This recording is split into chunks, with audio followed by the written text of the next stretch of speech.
Bismillahirrahmanirrahim. Assalamualaikum warahmatullahi wabarakatuh. Waalaikumsalam warahmatullahi wabarakatuh.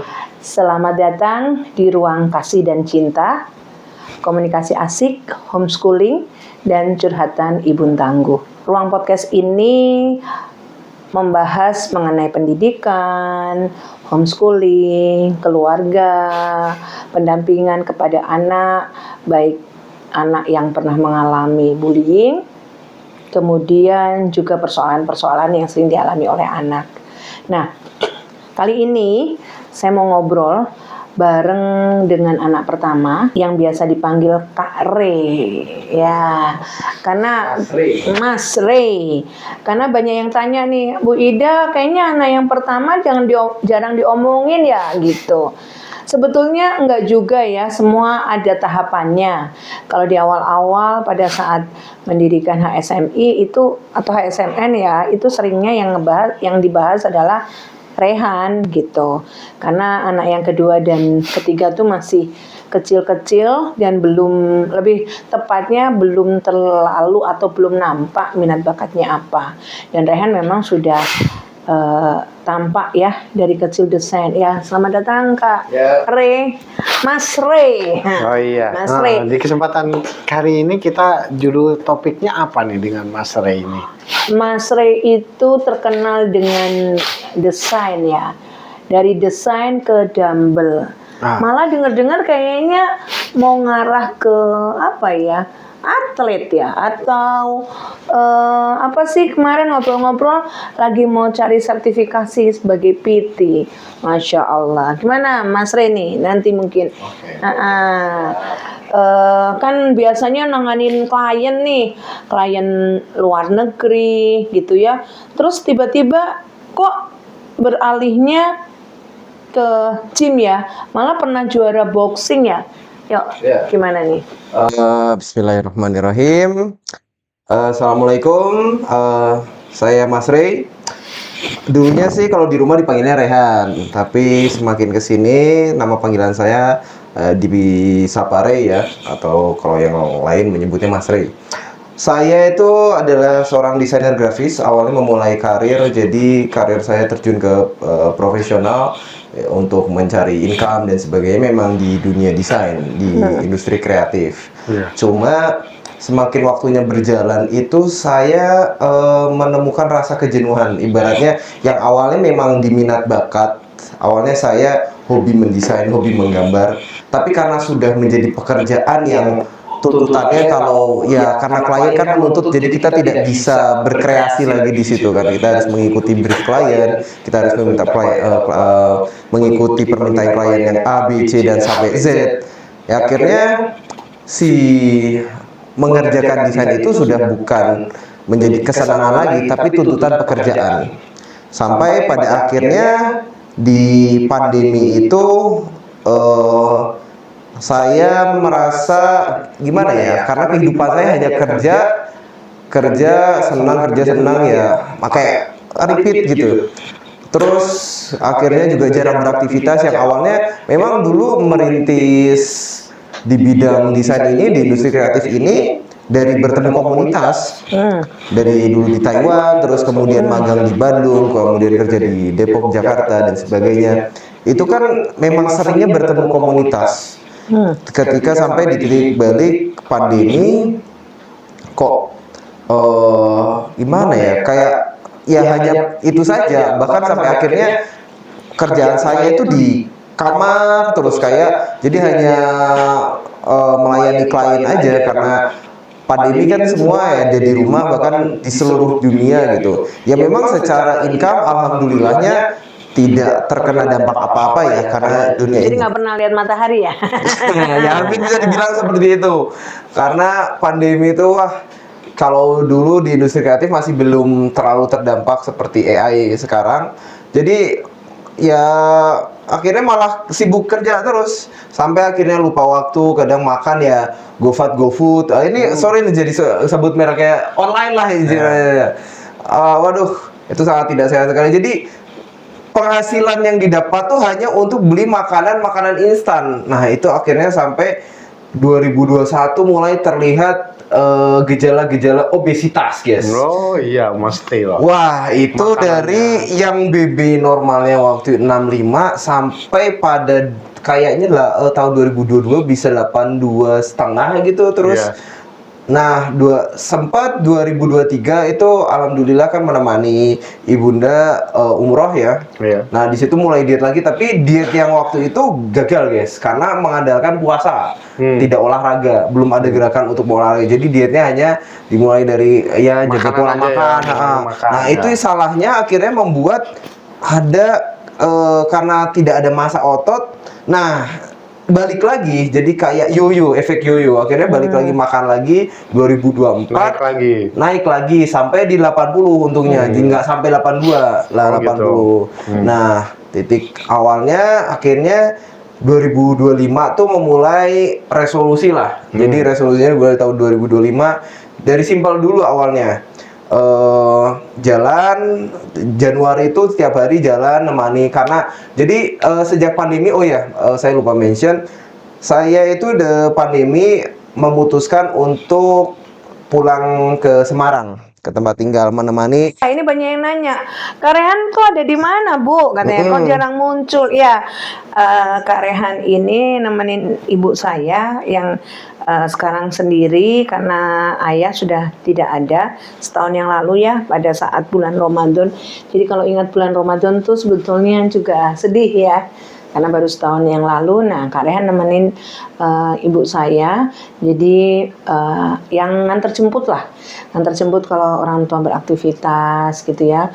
Ikut menemani ya. Ikut Ya, betul. Termasuk itu akhirnya kan Kalian orang tua juga, sepuh butuh gerak, butuh gerak. itu, akhirnya ya dia menemani ikut gerak juga. Dan gitu. Kak Rehan ini Betul. cucu pertama, Betul. nah, dari saya, kayak gitu terus. Jadi ya 2020 itu ya pandemi, saya memutuskan untuk pulang ke Semarang. Memang saya niatkan untuk berbakti kepada kakek nenek atau yang biasa dipanggil, kalau saya manggilnya mereka berdua, Eyang Kakung dan Eyang Putri, karena seusia saya kecil itu dari 1 sampai 4 tahun yang ngomong mereka berdua. Maka oleh karena itu, karena saya juga sebagai anak pertama, cucu pertama dari keluarga Abdullah Sodik, jadi saya Kak Rehan tuh kan sekarang kalau lihat nih ya, Ya. tampilannya wah pakai celana training terus kaos, kalau pakai kaos kelihatan anak nge-gym ya. Ya. Gitu. Kalau dulu apa namanya? Iya dulu capek desain logo. Nah, kalau sekarang desain otot. Iya nggak? Itu gimana ceritanya deh? desain otot, guys. Ya kepikiran pertanyaannya gini, guys. Desain otot. Apa ya? Karena kejenuhan dalam mengerjakan desain-desain yang awalnya itu sebagai minat bakat, kemudian juga sampai pada titik kok pola hidupnya jadi malah berantakan gitu. Karena kerjaan saya kan alhamdulillah kliennya dari luar negeri ya gitu kan. Jadi jam kerjanya kan pasti terbalik, di Indonesia mungkin siang, di sana malam. Jadi kadang saya akhirnya begadang atau ya akhirnya menerima klien ya wayahe tidur, waktunya tidur malah bangun, wayahe bangun malah tidur, kewalik-walik jadi koyo kelelawar, guys. Nah, itu yang akhirnya Dunia juga terbalik, apalagi ya. makannya ya jadi kayak naik awalnya jadi kayak makannya juga nggak teratur karena yang harusnya pagi bisa buat bikin sarapan atau apa, akhirnya kan karena kecapean di malamnya nggak sempat ya ibaratnya mau makan yang ada siang juga baru keluar lagi ya paling buat sholat dan sebagainya, nggak ada tenaga buat nyiapin makanan. Ya akhirnya ngambil yang instan ya dari pesan online gitu. Nah itu kan nggak sehat gitu, kita nggak bisa tahu kalorinya berapa dan sebagainya, nutrisinya gimana. Memang paling sehat kan masak sendiri. Nah pada akhirnya 2025 itu memulai dari pelan-pelan dulu. Saya itu ketika memulai sesuatu dimulai dengan prinsip yang namanya saya sebut, sebetulnya ini terinspirasi dari Psychology sih. Ada yang namanya sebut istilahnya slow consistency atau yang Kakung saya bilang istiqomah. Jadi kita ketika Konsisten. memulai konsisten. Apa itu istiqomah? Istiqomah adalah konsistensi. Atau ya kita perlahan saja, slow consistency itu perlahan tapi Istilahnya konsisten. lucu, konsistensi. Ya, kita dari perlahan yang penting konsisten dilakukan setiap hari. Jadi kita ambil contoh, mungkin duha, kita ingin memulai sholat duha rutin tiap harinya. Kita belum bisa 4 rakaat, 8 rakaat, ya kita mulai 2 rakaat dulu. Kita mulai 2 rakaat dalam seminggu, kemudian sebulan dan sebagainya, akhirnya bertambah 4 rakaat, 8 rakaat sampai akhirnya bisa 12 rakaat rutin tiap hari. Itu kan bagus. Daripada awal kita mulai langsung banyak 12 tapi cuma bertahan, habis itu berhenti, habis itu nggak pernah dua lagi, malah astagfirullah kan. Nah, lebih baik perlahan dulu aja kita lakukan. Nah, sama seperti saya jalan itu ya, awalnya nggak langsung ngebut jalan pagi ya. Jalan pagi dulu memulai kan namanya program. Soalnya karena saya pernah ngalamin, pengen sepedaan tuh, pandemi kan waktu itu kayaknya lagi viral-viralnya sepedaan. Saya sepedaan di Semarang, muterin Semarang, besoknya kaki saya doms. Akhirnya nggak pernah sepedaan lagi malah. Nah itu kan yang nggak baik. Nah, jangan terlalu semangat di awal, pelan-pelan aja, yang penting konsisten gitu. Tuh. Terus? Nah, sampai sampai Februari. Nah, saya tuh memang niat awalnya mau nge-gym di dekat-dekat yang murah dulu di rumah gitu kan. Atau di home workout. Home workout itu maksudnya beli alat-alat latihan untuk di rumah. Tapi qadarullahnya per 1 Maret itu kan adalah tahun kemarin 2025. Qadarullah. Ya, maaf jawabannya ketut guys. Jadi 1 Maret 1 Ramadan 2025 pada saya waktu itu Sabtu, itu tuh saya nganterin Eyang Putri waktu itu lagi ada acara ke kampus Undip. Nah, daripada waktu luangnya saya kosong nungguin di mobil gitu, saya iseng lah ke Queen City, itu dulu namanya Sri Ratu Mall di Semarang. Kok ada gym baru 24 jam? Nggak usah sebut merek lah, bisa cari tahu aja, saya sebut mallnya.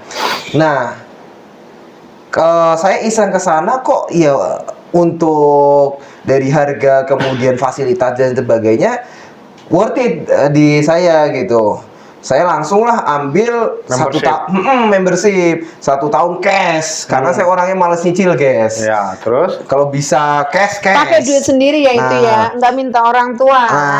Sebagai informasi, dia dari umur 16 tahun memang sudah mandiri finansial. Jadi kalau untuk kesenangan pribadi tidak didonasi sama orang tua, gitu ya. Karena ya dia udah bisa cari ini ya, kerja dengan tadi ya ngedesain, kerja profesional, dulu pernah kerja dengan orang, sekarang usaha sendiri.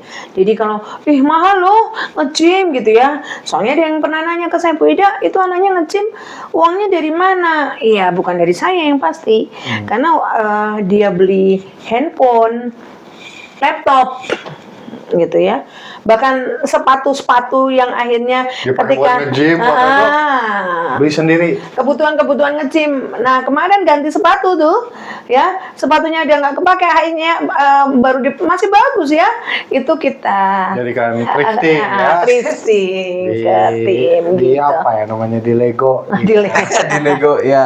Di Lego di pre-love. Pre-love bahasa sekarang ya Pak. Terus mana Kak? Terus. Nah, itu lanjut yang tadi Gym baru. Ya gym. Nah, itu lanjut yang tadi daftar membership, terus memang dapat bonus PT sesi. Jadi karena memang kan saya nggak pernah nge-gym sama sekali kan dari kecil gitu kan, otomatis kan bisa dibilang buta lah soal cara pakai alat, kemudian gerakan-gerakannya. Nah, sangat takut salah ya Kak, takut salah kan, takut ya orang namanya awal nge-gym kan juga takut diliatin orang salah gerakan, judging dan sebagainya. Alhamdulillah si tempat fitnessnya itu menawarkan 3 PT sesi gratis selama 3 kali. Nah, saya setelah nyoba itu saya ngerasa cocok dengan PT-nya. Nah, saya lanjut langsung ambil sesi lagi. Nah, jadi selama Ramadan tahun 2025 kemarin itu saya fokus di fat loss, namanya itu kenapa saya sebut fat loss bukan weight loss, karena weight loss itu kita akhirnya beracu kepada angka di timbangan. Padahal yang justru kita lawan itu adalah fat. Apa itu fat? Fat itu lemak. Jadi lemak itu yang sebenarnya musuh kita adalah lemak. Nah, kita gimana melawan lemak ini? Kita pakai dengan berpuasa. Dalam Islam pun sudah ada sunahnya. Bahkan ya di bulan Ramadan itu kan kita diajarkan berpuasa itu untuk memperbaiki sel-sel di tubuh kita dalam 1 bulan. Kemudian kenapa ada puasa Daud, puasa sunnah Senin Kamis, puasa Ayamul Bid dan sebagainya. Itu kan memang ketika kita berpuasa itu sel-sel jahat itu direparasi dengan sel-sel baik gitu. Karena tiap hari 24 jam tubuh kita bekerja untuk mengolah makanan. Nah, itu ketika di stop dengan puasa, nah tubuh itu bekerja untuk memperbaiki sel-sel tubuh yang tidak benar. Jadi dipakai tenaganya untuk memperbaiki sel jahat itu dan mengistirahatkan untuk dari mengelola makan gitu. Nah, lanjut di bulan Ramadan akhirnya alhamdulillah mulai lanjutkan sesi PT-nya, jadi udah mulai fokus nge-gym itu hampir. Nah, tapi ada kesalahannya adalah saya di bulan Ramadan itu setiap hari nge-gym, padahal harus tetap ada yang namanya hari istirahat. Jadi mungkin kalau untuk orang-orang normal ya pada umumnya gitu, bukan orang-orang, pada umumnya kita berolahraga itu cukup 3 hari seminggu. Iya, 3 hari seminggu. Dan yang kita sebut sebagai olahraga adalah olahraga angkat beban. Karena orang masih salah kaprah, karena dalam bahasa Indonesia dalam KBBI itu sport dan istilahnya exercise itu masuk dalam satu kata yang sama, yaitu olahraga. Sedangkan beda dalam bahasa Inggris, sport dan exercise itu 2 hal yang berbeda. Exercise itu seperti kita nge-gym, angkat beban, kemudian lari kecil, jogging, itu masuknya adalah untuk latihan fisik. Kemudian sport atau saya sebutnya olahraga permainan seperti sepak bola, futsal, yang mungkin sekarang juga padel yang lagi ramai gitu kan, bulu tangkis, voli, itu adalah olahraga permainan. Jadi itu kebanyakan adalah kardio. Nah, kardio ini kalau ototnya itu tidak pernah kita latih untuk angkat beban, akhirnya banyak kan yang main padel baru 1 jam, baru 1 sesi kok langsung cedera. Nah, itu kenapa bisa jadi karena ototnya tidak kuat untuk tidak terlatih untuk kaget main. Kan padahal cukup itu ya, walau ringan kan. Nah, itu yang banyak salah kaprah. Jadi gym itu kalau kata PT saya sendiri adalah puncak-puncaknya intinya olahraga, karena itu yang dilatih adalah otot-otot kita. Jangan sampai juga ketika nanti di masa tua, karena usia 40 tahun ke atas, masa otot itu berkurang sekian persen per tahunnya. Nah, itu gimana sih agar cara kita mencegah itu, agar kita mencegah sarkopenia, kekurangan massa ototnya? Ya dengan latihan seperti itu, apalagi dengan latihan kaki, squat dan sebagainya, push up. Ya mungkin kalau untuk orang tua lebih banyak didominasi ke latihan kaki ya, untuk latihan upper karena memang untuk usia anak muda gitu. Jadi mulai kalau dipilih kan capek tuh, nge-gym capek, ngedesain dulu juga sampai begadang. Lebih milih mana? Capek nge-gym, capek desain? Jelas lebih capeknya gym ya guys, karena capeknya gym itu kita 1 jam sampai 3 jam tapi kan habisin duit kalau nge-gym ya, tapi ada bonus yang kadang kita dapatkan. Karena kalau aku ngerasa ya dalam bekerja di Indonesia, di dunia kreatif kan, di industri kreatif kayaknya sudah 5 tahun lebih atau mungkin bisa dibilang lebih ya. Kalau dari 16 sekarang berarti ya udah 7 tahun. Ya 7 tahun lebih. Iya, hampir 7 tahun lebih. Kalau dari mulai profesional dari usia 16 kan berarti memang sudah ya 5 tahunan lebih lah. Nah, itu yang saya rasakan ya tidak terpola gitu. Padahal kok nggak menemukan disiplin. Saya itu malah menemukan bisa disiplin itu ya ketika nge-gym ini gitu, belajar disiplin. Padahal dalam agama sendiri kita pun sudah diajarkan untuk disiplin, yaitu dengan pertanyaan saya, sholat 5 waktu. Kerjaan desain tidak disiplin, tapi gym bisa disiplin? Apa yang menyebabkan? Bukan Ya. gym. Oke, Nah, gym ya. over. Kenapa jadi Game begitu? over gitu. Kalau gym itu apa ya? Kenapa kok desain tidak itu? Karena orientasinya adalah yang penting klien happy gitu. Kita kerjaan, kita banyak nih anak zaman sekarang kerjanya fleksibel, nggak punya waktu. Oh, yang penting kerjaan kelar, yang penting tanggung jawab kelar. Mau kapanpun. Sebetulnya boleh. Itu tuh ada nilai plus minus.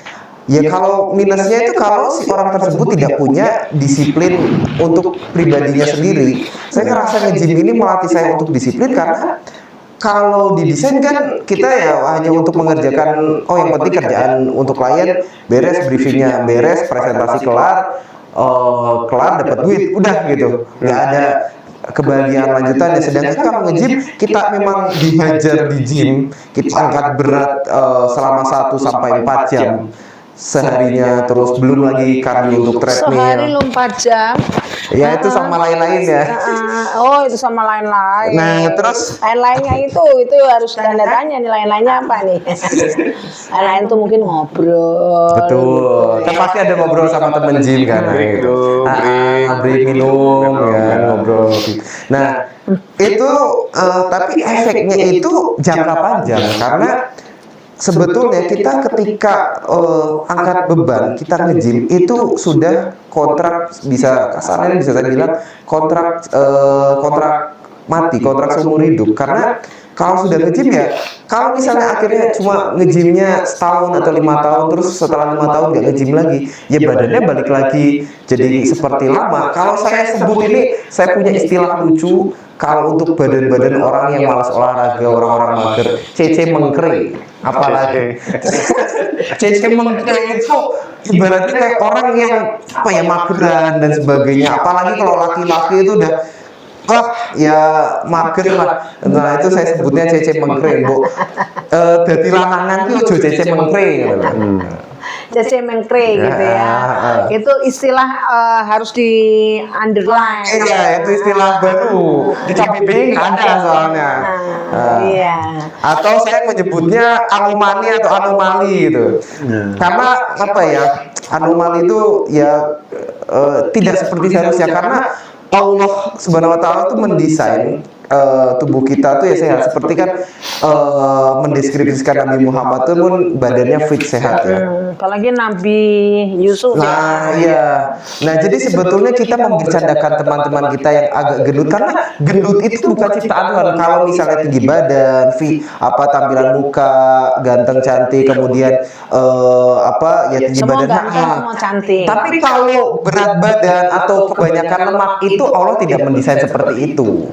Karena Allah mendesainnya itu sehat. Iya, itu dan nanti dikembalikannya harus dalam kondisi sehat. Betul. Karena Nah, harus itu. menjaga amanah gitu ya. Itu gitu. sunatullahnya memang sehat gitu. Jadi kalau kita kepercayaan kok kamu kayak sapi atau dan sebagainya itu, kalau kalian yang gendut-gendut kita ya introspeksi gendut diri. ini, Iya, evaluasi berarti Pembulian ini. Ini Permaaf, kita pembulian nggak verbal lagi gara-gara ini. ngomongin Gara-gara ini berat ya. badan, body shaming. Bukan, Body bukan shaming, body guys. shaming. Ini Gimana ini body shaming? Karena tidak sesuai sama gitu. Karena dia juga pernah gendut gitu. Jadi Iya. dia sebetulnya lagi nyindir emaknya. Body shaming apa? Body shaming. Ini bukan body shaming ya guys, minta Klarifikasinya. klarifikasi. Disclaimer Ya, disclaimer. disclaimer. Karena emaknya itu juga tadi seperti yang diomongin Rehan gitu, hanya menjaga pola makan, mengurangi makanan-makanan karbo. Emang sih turun sebulan 4 kilo lumayan, tapi nggak pakai olahraga gitu ya. Akhirnya ya tadi ketika loss sedikit gitu tiba-tiba naik lagi. Ya. Nah masalahnya nih emaknya nih olahraga ini loh yang harus nge-gym tuh ya, jalan kakinya atau ke sana gitu ya. Nah itu harus sekuat tenaga ya, gitu. Jadi ini Kak Rehan akhirnya kita balik kepada topik mengenai yang kemarin ya, homeschooling gitu. Oke. Karena kan dengan di sini tuh Kak Rehan jadi menemukan diri sendiri ya. Yes. Orang ngerasa bahwa kalau homeschooling tuh ya wis bebas merdeka, sak karep-karepmu ibaratnya gitu ya. Dan kemarin juga sempat dibahas ya, Kak Rehan ini, Kak Re ini pernah pernah tidak kita luluskan pada saat paket C.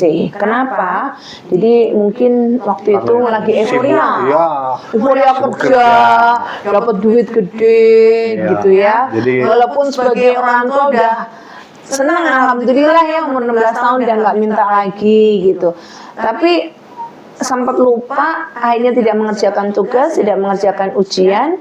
Kami nggak mau nanti menjadi tidak berkah kalau kami harus mengarang-arang nilai secara bebas gitu, terus tidak kita luluskan. Itu gimana Kak waktu itu Kak perasaan? Kalau bisa dibilang sebetulnya nggak terlalu ngurus juga sih guys, karena euforia kerjaan itu karena remaja usia 16 tahun dapat kerjaan gitu kan, akhirnya nggak harus minta-minta terus. Ya Dan lumayan ya. Lah iya, saya sebetulnya Kayaknya bahkan UMR, ketika UMR. di apa namanya nggak diluluskan, maksudnya bahkan yang ngoyak-ngoyak apa istilah ngoyak dalam bahasa ujian, Indonesia harus segera lulus Belajar. SMA itu ya ayah bunda dan eyang tiang kakung, karena masa jangan sampai cucu pertamanya ini nggak punya ijazah SMA. Nah itu Karena sempat nggak mau punya ijazah SMA waktu Sampai itu. karena akhirnya- kasihkan kerja gitu. Sampai akhirnya diundangkanlah seorang guru pendamping ya privat khusus hanya untuk menyiapkan agar dia bisa menyelesaikan tugas dan ujian. Itu gimana rasanya coba? Ya apa ya, karena euforia kerjaan itu jadi sampai ya itu malah sampai harus dapat ijazah SMA-nya dioyak-oyak sama yang kakung yang putri untuk segera lulus gitu. Paling enggak bilangnya minimal SMA gitu Ya. kan. Ya akhirnya ya sudah, kalau sudah mandat orang tua ya dilaksanakan gitu. Akhirnya Sampai gue manggil sampai guru itu bisa dibilang ya karena lulusnya pun terpaksa gitu karena sudah dioyak ibaratnya. Jadi ya ibaratnya sebagai mandatori aja udah yang penting lulus. Jadi Lulus. setelah dapat ijazah SMA pun ya akhirnya balik kerja lagi. Iya, jadi sempat Kak Rehan itu sempat ngomong, Bun, kayaknya aku nggak usah lulus SMA juga nggak apa-apa deh, gitu. Sempat ngobrol kayak gitu. Toh kan sekolah itu katanya kan buat cari kerjaan, gitu.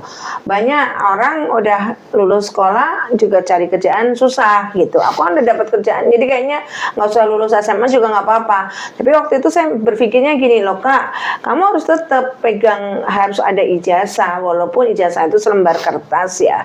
Tetapi kalau di Indonesia itu masih sangat hal yang urgent lah, krusial lah gitu. Ya paling nggak minimal lulus SMA. Toh desain itu kan nanti berkembang dan ternyata benar kan? Sekarang desain berkembang, ada AI dan lain sebagainya. Kebayang kalau nggak ini. Tapi hikmahnya ada satu nih. Ketika dia mundur lulusnya, ternyata ketika dia lulus ada program jalur SNBT. iya, SNMBP, prestasi. SNBP. Nilai rapor untuk paket C yang sampai sekarang belum ada lagi ya, Betul. gitu. Dan waktu itu, alhamdulillah nih, Masuk ya. Rehan masuk gitu ya di jurusan DKV. DKV. Di PTN Waktu dulu itu awalnya. PTN, ya, PTN dulu awalnya. Awalnya PTN di Semarang. Setelah itu karena kesibukannya ngedesain, entah gimana ceritanya, malah lanjutnya di swasta, di PTN. Ya Karena ada kalau boleh jujur ya ada berbagai Jujurli. mata kuliah jujurli jujurli ya, karena jujurli kan ya. kalau PTN ibaratnya mahasiswa yang ngoyak kampus kan. Nah, saya kan orangnya nggak suka dioyak gitu loh ya. Apa nggak mau terikat gitu. Kalau di swasta kan yo sakarepe yang penting ngerjain tugas wes gitu. Ya akhirnya dia juga Lebih fleksibel, lebih fleksibel dan juga mata kuliahnya kan terlalu seni murni kalau yang dulu di Oh, PTN. iya, iya, Sedangkan iya, kalau yang di iya. PTS ini yang di swasta ini dia memang lebih cocok ke Adaptif ya. karena di Lebih bawah update. fakultas komputer. Nah, lebih cocok di bidang saya lah. Akhirnya pindah ya mau nggak mau harus ngulang lagi. Jadi saya tuh SMA yang ngulang, SMP yang ngulang, terus kuliah yang ngulang, ya banyak ngulangnya. Ya. Ya namanya belajar dari kegagalan lah, tidak apa namanya mengulang itu. Oke. Jadi kalau misalnya ya, nih, ini cerita lucu nih ya. dia masuk SD itu umur 5 tahun. Harusnya kalau masuk SD umur 5 tahun kan kita hitung aja ya. 6 tahun. Berarti kan 5, 6, 7, 8, 9, 10, 11 ya. 11, 12, 13, 14, 15, 16, 17. 17 dong harusnya lulus SMA, tetapi dia lulus SMA 2022. Ya, 2021. Ya berarti 20. Ya. Baru usia 20 setelah 3 tahun, Pulang 3 tahun. Nah, 17 nih harusnya kan kuliah 3 tahun ya atau 4 tahun lah. Berarti 17 ya kan 18, 19, 20, 21 harusnya sudah lulus kuliah udah S1 tapi udah mau 24 belum lulus S1. Ya sudahlah, emak mendoakan saja ridho dengan hidupnya, yang penting satu birrul walidain ya nggak Kak? Gimana ya? Jadi saya ingin mereview sedikit tentang apa yang dia sudah jalani dalam pilihan hidupnya yang disebut homeschooling itu. Sebenarnya pengaruh homeschooling terhadap kamu sekarang mengambil keputusan, menghadapi masalah, kemudian berinteraksi dengan klien dan seterusnya, itu apa? Jadi apakah ada pengaruhnya ketika kamu memilih homeschooling dengan cara kamu berpikir, menganalisa, kemudian mengambil keputusan, decision makingnya, atau saya memang dari dulu begini aja, sama seperti orang lain, atau bagaimana? Mungkin efek homeschooling yang paling melekat di saya adalah yaitu saya orangnya gelem sing jenenge dioyak, nggak mau terikat gitu loh. Pengennya bebas seperti burung gitu kan. Tapi bebas yang bebasnya tetap teratur dalam pedoman agama tentunya. Cuma maksudnya nggak mau terikatnya dalam hal pekerjaan dan sebagainya. Ibaratnya saya ya karena homeschooling kan kalau anak sekolah mungkin bangun harus jam sekian dan jam sekian. Tapi tetap bukan berarti kita homeschooling terus tidak pengen bebas tuh kita tidak punya kedisiplinan. Nah, ya jujur sendiri aturan. Tapi jujur ya kedisiplinan itu baru saya temukan setelah saya nge-gym ini. Saya terus terkait dengan berpikir menganalisis masalah dan mengambil keputusan itu bagaimana? Kalau mengambil itu ya itu masuk ke life lesson ya, pelajaran hidup. Karena ketika kita homeschooling kan berarti pilihan itu ada di tangan si anak tersebut kan. Orang tua hanya bisa menyupport gitu. Ketika saya milih ini, kemudian nanti ada resikonya ini, atau ya kayak seperti tadi resikonya saya harus pulang 3 tahun dan sebagainya, ya jangan disesali ya, itu ambil saja sebagai resiko yang kamu ambil gitu. Ya kamu harus menjalani itu. Ya kita hidup akan terus berlanjut. Jadi yang paling pentingnya setiap pilihan itu punya konsekuensinya. Mau kita itu kalian homeschooling atau sekolah formal atau di pondok atau dan sebagainya, itu pilihan kalian. Tapi tetap yang memiliki kunci arah hidup kalian ya di tangan kalian sendiri. Oh begitu. Iya, bagaimana tuh? Iya, ini kan sering ya kadang-kala orang tua ketika milih homeschooling, anaknya ternyata ada beberapa hal yang harus diperbaiki, mulai dari sikap gitu, atau mungkin pernah dibully. Tapi beberapa orang tua kadang-kala khawatir gitu ya, kalau aduh nanti anak jadi nggak pede karena beda dengan temennya udah lulus kuliah, bahkan mungkin udah S2 gitu ya, tapi dia lulus S1 juga belum, apalagi nggak dilulusin nih.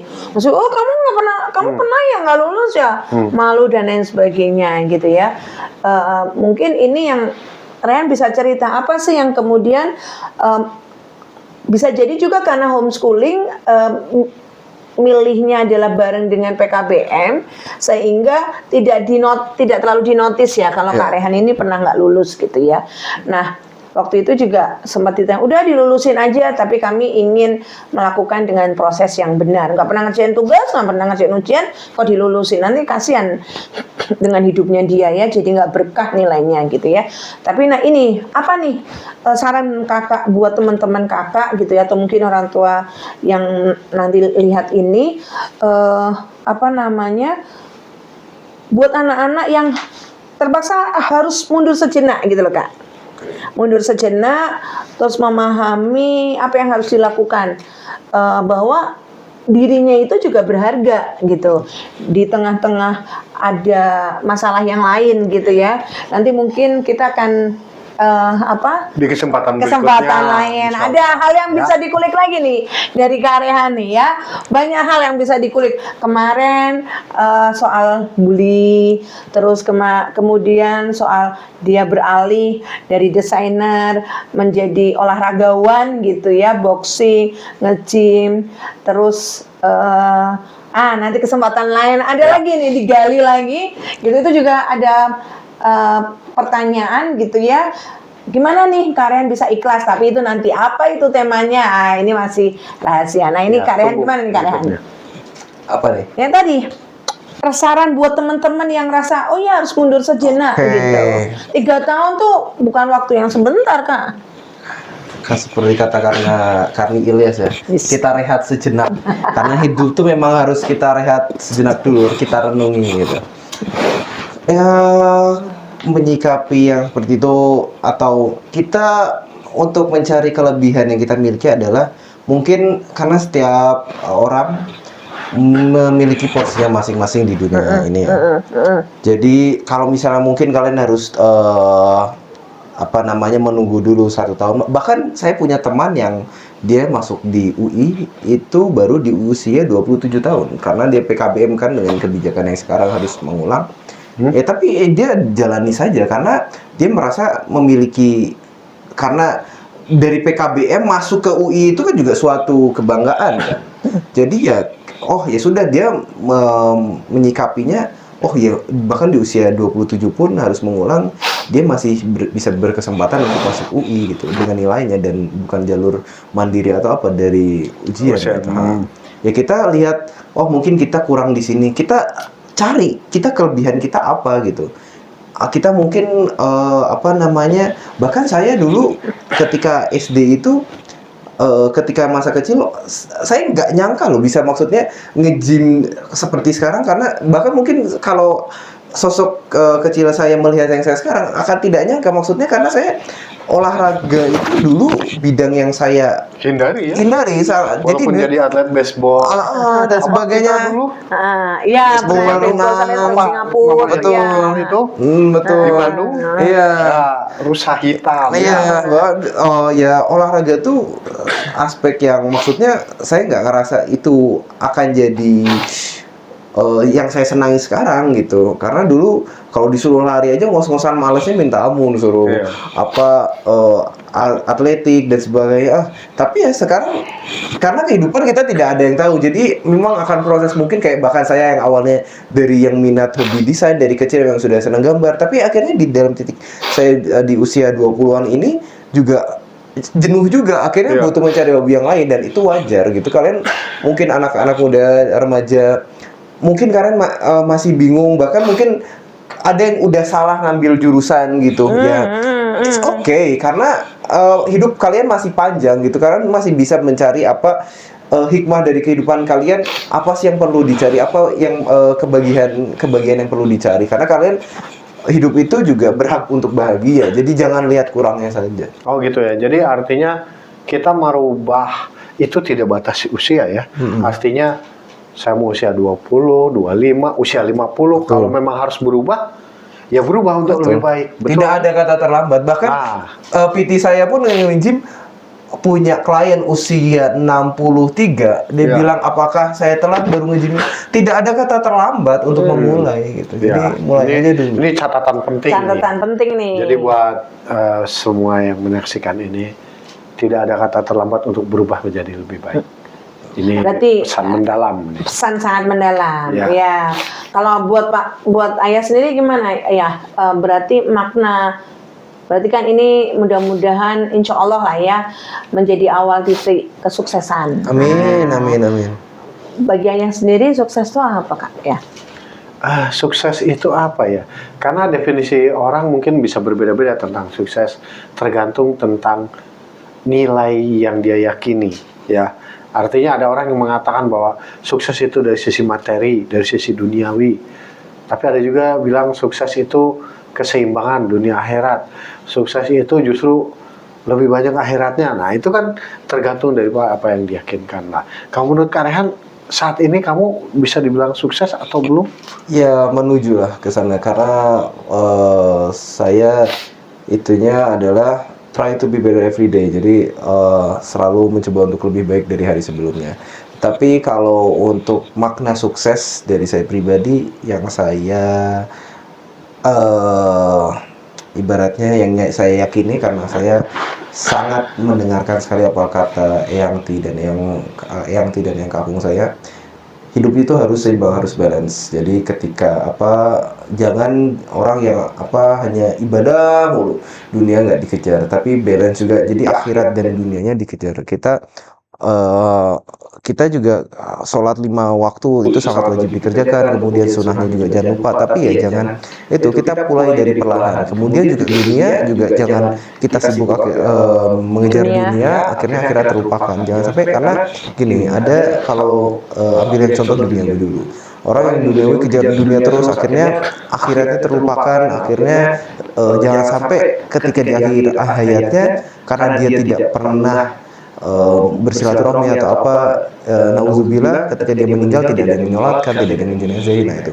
Dan juga jangan sampai kita hanya sibuk mengejar akhirat, akhirnya sampai dunia kita tidak punya backup, akhirnya kita mengandalkan dari bantuan-bantuan kita. Aku tidak menjurus kemana-mana ya, cuma saya kadang agak miris melihat orang-orang pondok yang di depan minimarket minta sumbangan dan sebagainya. Itu kan mereka berarti hanya fokus ke ibadah saja kan, tidak punya akses untuk ibaratnya mengejar dunia mandiri secara padahal Rasulullah mengajarkannya tetap ya. Bahkan Rasulullah pun berdagang berdagang.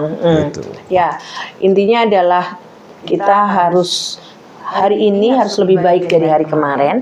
Itu yang disebut beruntung gitu ya. Hari ini jangan lebih buruk dari hari kemarin, itu orang yang rugi ya. Dan hari ini sama dengan hari kemarin itu sia-sia. Dan masih banyak nih topik yang kita akan bahas ya.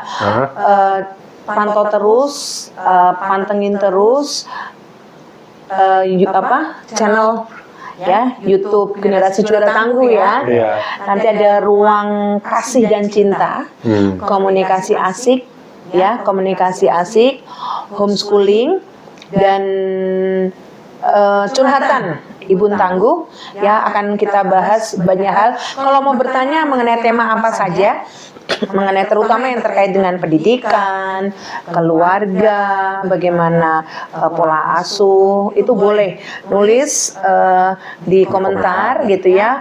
Jangan lupa juga untuk like, subscribe ya. Subscribe guys. Like, subscribe, dan share ya. Kalian merasakan manfaatnya. Insya Allah kita akan banyak bahas gitu ya. Oh iya, jangan lupa juga bunyikan lonceng agar tidak tertinggal notifikasi terbaru dari channel ini ya. Nanti Rehan juga akan cerita tuh, boleh nanya gitu ya. Biasanya saya sering ditanya oleh orang tua ayah yang para ibu, gimana sih? Karena waktu eyangnya meninggal ada temen SMA.